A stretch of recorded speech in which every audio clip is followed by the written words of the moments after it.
Okay, so we've talked before about how to trim latex wrist seals and neck seals, but a lot of Mustang dry suits come with neoprene wrist seals as well. And the neoprene wrist seal is shaped like this. It's got a nice bottle shape to it, but often the opening is too tight for your wrist. And if you're going to trim that, it's done a little bit differently than the latex neck and wrist seals. In the bottle section, you can see a clear adhesive that we've put along the seam to stop it from unraveling. This is the amount that you're able to trim from the wrist cuff.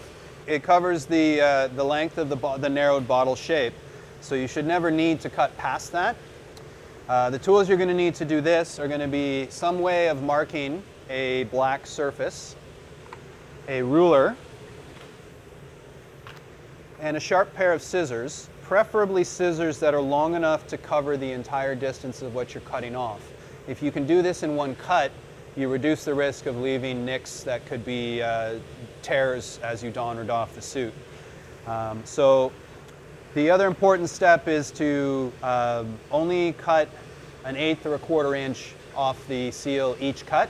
You can always take more off later if you haven't cut enough, but once it's too far, you can't go back. So we'll start by taking 1/4 inch off of the end of this wrist seal.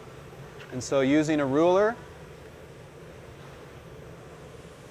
I'm going to mark my cut. I've made a mark of approximately 1/4 inch. Take my scissors, and I'm going to try to do this as best I can in just one cut. If I can do one smooth cut, it should be a nice clean edge when finished. So very consistently cut through in one clean cut, and that means very few nicks. It's a very smooth, even surface all the way around.